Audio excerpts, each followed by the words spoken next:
Hello and welcome to the hashtag project with me, Harshin. On today's episode, I interviewed James Sommerville, former VP Global Design at the Coca-Cola Company and currently the founder of Known Unknown. Do visit knownunknown.co, especially if you're a designer.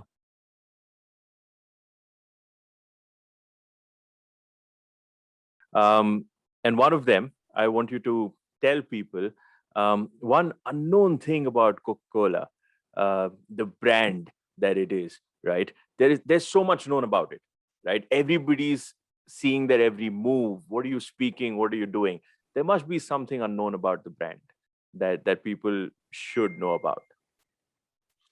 Yeah, one story I like from Coca-Cola that is probably published, so it's known, but it is not widely known. So the famous logo, which we know, the Coca-Cola script.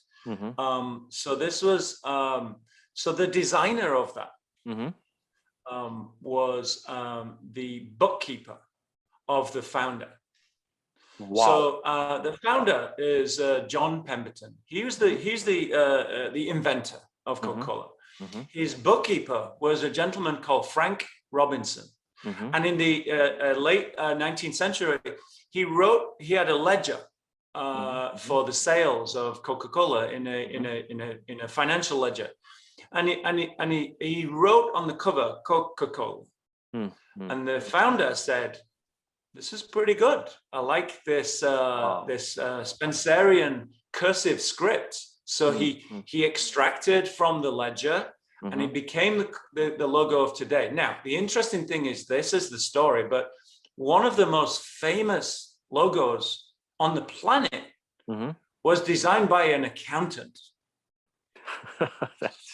So incredible. This means we all have that creative opportunity to do something, right? It doesn't have to be the designers.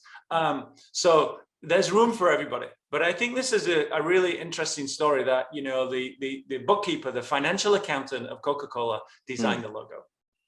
I think that's a fabulous story. It is somewhere known, but I think, right, like you rightly mentioned, not widely known, right?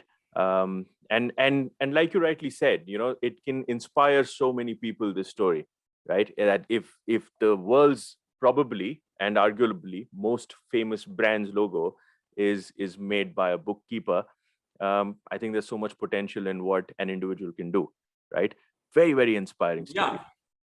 And I think with the rise of, you know, recently on the last decade of like design thinking and workshops, I mean, bringing people into that room, digital, virtual room or a real room, who are not designers, who are not creatives, who are not like the artist, but they have an interesting perspective.